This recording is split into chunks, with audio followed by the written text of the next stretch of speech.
Hello everyone, we're here Belmont Church of Christ at the church building, and we came to visit some friends because as we've all been staying home, well, our friends, the Carpenter Kids Puppet, they've been locked in a room that's only 8 by 10, so we want to check and see how they're doing. So we've come to the church building today to check on their status. And so,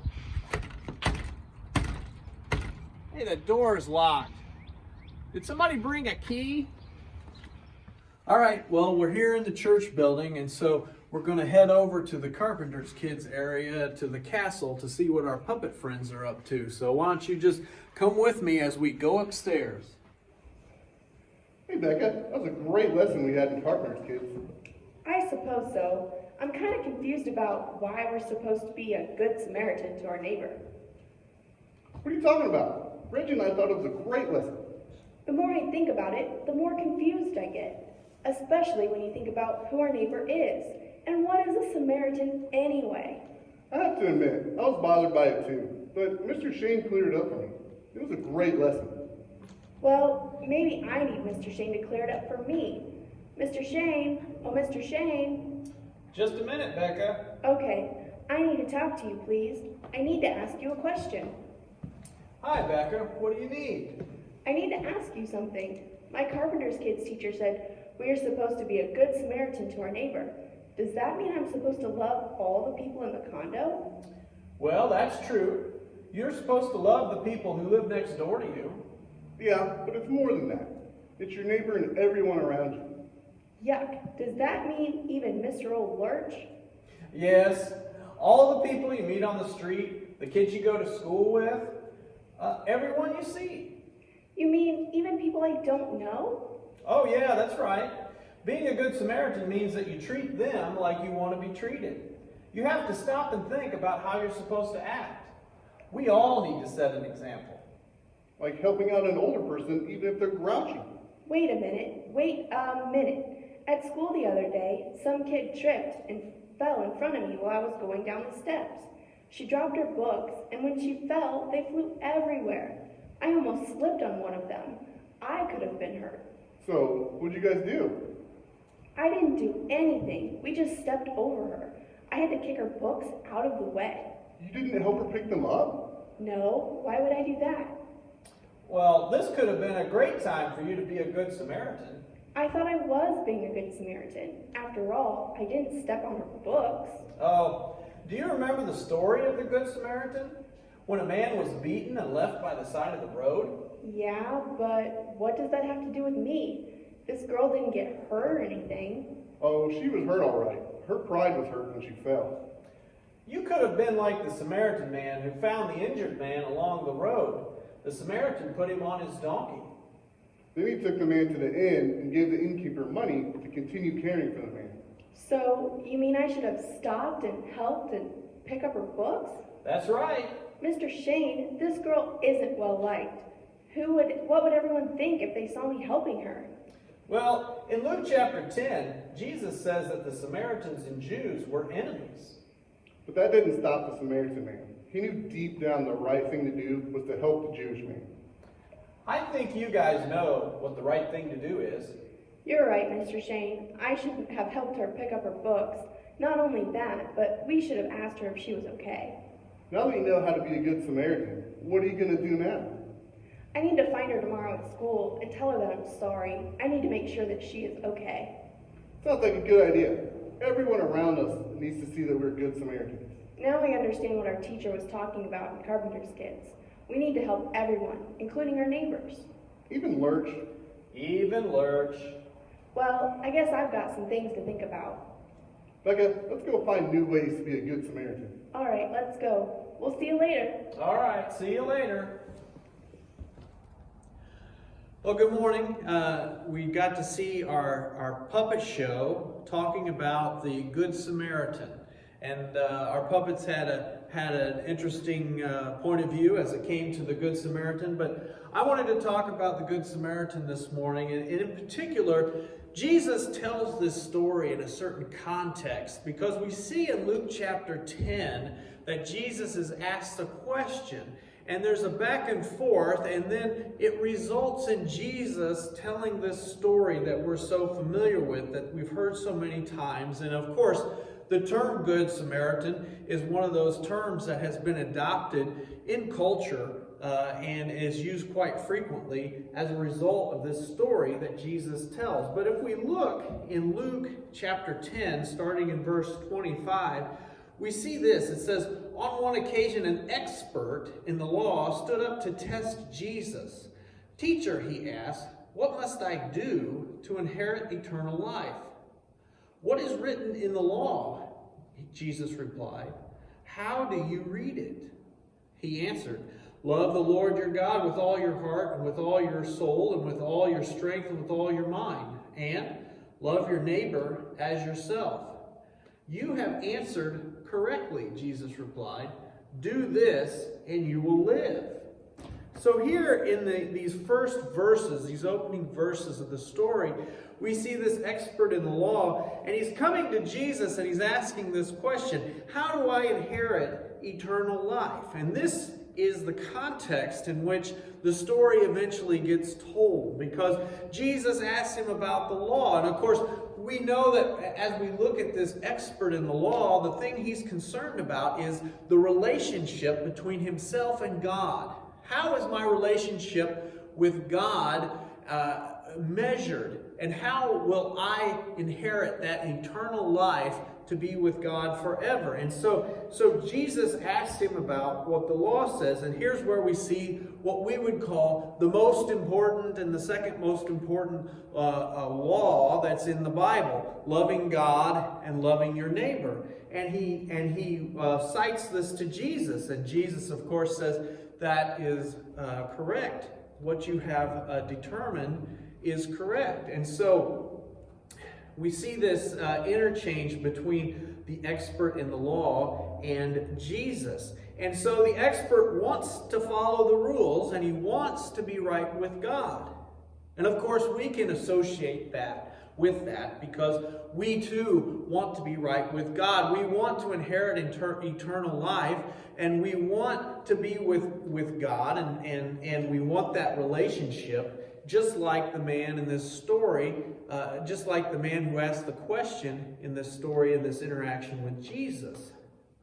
But after the answer is given, and after Jesus tells him that this is right, and if you do this, you will live, we see the response from the expert. And it says in verse 29, but he wanted to justify himself, and so he asked Jesus, who is my neighbor? Who is my neighbor? It's interesting because we see after the answer is given, that question, who is my neighbor? You see, the teacher in the law wants to be sure he understands who God is talking about when he says, you must love your neighbor. Well, who is my neighbor, Jesus? Who is my neighbor? And it's interesting that what we see next is not Jesus giving an answer to the question, but Jesus telling a story. Jesus then goes into the story of the Good Samaritan. And so Jesus now tells this story. And so we see the setup. What must I do to inherit eternal life? Love God, love your neighbor. Well, Jesus, who is my neighbor? And so that gets us to verse 30. So in verse 30, we see this. In reply, Jesus said, a man was going down from Jerusalem to Jericho when he fell into the hands of robbers. They stripped him of his clothes, beat him, and went away, leaving him half dead. A priest happened to be going down the same road, and when he saw the man, he passed by on the other side. So too a Levite, when he came to the place and saw him, passed by on the other side. I'm going to stop there for a minute, because again, I want us to go back to the context. You see, the expert in the law was again asking that question. How will I inherit eternal life? In other words, my relationship to God. I want to have a good relationship with God. Right away in the first part of the story that Jesus tells, we see two characters who come along. The first is a priest. Again, in the context, who's important to keeping the Jews in connection with God? Well, it's the priest, right? The priest is of utmost importance. So the priest has this role in Jewish society for maintaining that relationship between the people and God. And here in the story, this is our hero. If we're the expert in the law and we hear that there's a priest coming in the story, well, he must be the good guy. But in the story, the priest walks by on the other side. This would not be what would be expected. Now, of course, we can be critical of the priest, but at the same time, there are all these reasons why he might go by on the other side. Nowadays, we kind of look at this story and we think about the priest and we think, well, he's just selfish or well, he's just not a good guy. But yet, in the context of his job as priest, he probably had to ask himself a lot of questions. Like, what if this man is dead? If I touch him, I'll be unclean. Then I won't be able to serve in the temple. Or we always assume the man is a Jew because Jesus never clarifies his nationality. But you can imagine to the priest walking down the road and he just sees a person in a ditch. Well, what if he's a Gentile? Again, I'm not supposed to touch him because then I'll be unclean. And that'll change my whole status before God and the people in the course of my job. And then, of course, the second person to come along is a Levite. And the Levites were part of the religious organization that worked on all the things that were temple related, the burnt offerings, and all the things that had to do with the people before God. And so once again in the story, to the expert in the law, the Levite would again seem to be the good guy because of who he is and the job he does. And so when we see these people as part of their job and working for the people and their relationship to God, they would look at the man in the ditch as an impediment. And so I think that's important to realize is that the first two people to come upon the man in the ditch, their main focus was to get people right with God. And that was their job. And that was their thought process. And their fear was this man would be an impediment to following the rules to staying right with God. I think it's a good reference point because when we look at the people involved in this whole situation, they were lawyers, they were rule followers, and they wanted to make themselves right with God by following the rules and following the law, just like the first two people in the story as Jesus tells it. This was what was more important. And so the idea of having pity on the man in the ditch wasn't in the forefront of their minds. But then a third person comes along in the story, starting in verse 33.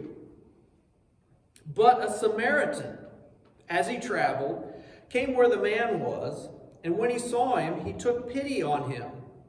He went to him and bandaged his wounds, pouring on oil and wine. Then he put the man on his own donkey, took him to an inn, and took care of him. The next day he took out 2 silver coins and gave them to the innkeeper. "Look after him," he said, "and when I return, I will reimburse you for any extra expense that you may have." You know, when we see the Samaritan come into the story, we have to know that the experts in the law that started this whole questioning, they're not looking for a hero from a Samaritan. The Samaritans are the bad guys. The Samaritans can't be right with God. The Samaritans are half-breeds. They're not the ones who follow the rules correctly. And so in Jesus' story, when he uses that phrase, and a Samaritan came along, the Samaritan's supposed to be the black hat.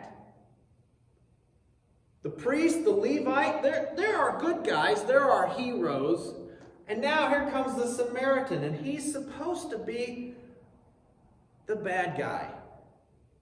But yet in the story, he's the one who has pity on the man. And it's interesting, he doesn't just have pity on the man, but his pity for the man drives action. Now the Samaritan is doing something. We see him take the man, put the man on his own donkey, meaning that now the Samaritan has to walk all the way. We see that he cleans his wounds, he bandages him, he takes him to an inn, somewhere where he can recover. And he pays all the bills. And he says he's going to come back and take care of any charges beyond that. But we see the compassion. And remember the context of the story. What do I need to do to inherit eternal life? Love God, love your neighbor. Who has compassion? Who has love? Who is motivated? I want to take a little side trip here because I listened to Jeff Walling, and he kind of rephrased the story in a way that was more current. And inspired by his rephrasing, I'm going to rephrase the story a little bit just to kind of stimulate us. Because he added some more current facts. He said, look at it this way. Let's say you're in downtown Dayton on I-75, and someone's got a flat tire. And you go to help them with their flat tire. And you get there, they don't have a spare. And so you say, well, where are you going? I'll give you a ride. And they say, I'm going to Atlanta. And so you say, hop in the car, let's go to Atlanta. You get them all the way down to Atlanta, and you say, all right, let's get you into a hotel. They say, I left my wallet in the car. You say, that's okay, I've got a credit card. You go to the hotel, you say, put the room on my credit card. And the guy says, just the room, or is it for everything? And you say, it's for everything. And then you say, oh, by the way, I'll be back. And in case he maxes out my credit card, I'll come back with more money to pay the rest of the bill. And then Jesus says, who's the neighbor? Who's the neighbor? Who had compassion? Which of these three do you think was a neighbor to the man who fell into the hands of the robbers? Who's the neighbor? Who has compassion? I think the modernized story helps us understand a little more about the compassion and love that Jesus is trying to convey that the Samaritan man has for the man in the ditch. He didn't just have pity on him. He didn't just help him change a tire. He goes beyond. He has a love for his neighbor that causes him to do more than anyone could ever ask for, that could do more than anyone would think. He doesn't just bandage him. He puts him on his donkey. He doesn't just take him to the next town. He puts him up in the inn. He doesn't just pay for everything up front. He's going to come back and pay whatever's left. Jesus, telling of this story, not only highlights that the good guy is a Samaritan, but also that the good guy is motivated with a love for his neighbor that is undeniable. Because when we see at the end, the expert in the law replied, "The one who had mercy on him." Even the expert in the law could clearly see that the bad guy Samaritan was the neighbor who had compassion, the one who had mercy. It was obvious to even them that the one who loved his neighbor was in fact the Samaritan. And then, of course, it ends with Jesus saying, "Go and do likewise." This is really a challenging story, and sometimes I think the fact that it's so familiar, we miss some of the radical nature that's contained within the story of the Good Samaritan. The radicalness of the fact that the priest and the Levite weren't the ones who helped, that it was the Samaritan. But also the radicalness of the love the Samaritan had for the man he didn't even know. His willingness to go beyond the second mile, to go above and beyond. And I think it's interesting that we see that the key thing in the story is about the love of neighbor. Again, I go back to the context. There's an idea here about my relationship with God. How can I inherit eternal life? What must I do to be saved? How can I be right with God? That's where this all started. And yet it all ends with Jesus talking about someone who loves their neighbor. Jesus brings it to a new context because he points out that one needs to love their neighbor if they want to be right with God. He points out the importance of compassion if you want to be right with God. He points out the significance of our relationships to each other if we want to be right with God. This all starts with, how do I inherit eternal life? And it goes to, how does the Samaritan love the man who's been attacked by the robbers? I think it's important to see that Jesus is showing us that the rule-following lawmakers were trying to look at the wrong thing to make themselves right with God. How many rules can I follow? How many laws do I need to keep? What's the most important law, Jesus? And then Jesus brings them back down to, do you have compassion for your neighbor? Do you love your neighbor? Do you care for your neighbor? Are you concerned about your neighbor? And at the end he says, go and do likewise. So we see here from Jesus a really important message. And it's even maybe more important in these kinds of times. We need to think about our neighbor. We need to think about others. We need to think about how we can impact them for the good. What can we do to help others, especially in this extra difficult time that a lot of people are having? We need to look at the words of Jesus, and we need to ask ourselves, what does loving one's neighbor look like? What does the message of the Good Samaritan mean? How is that going to influence me? And how can I represent the message of Jesus through this story? And so this morning, as everyone is probably stuck at home, I just want us to reflect on the words of Jesus, the message of the Good Samaritan, and remember that loving others is important in our relationship to God. Thank you.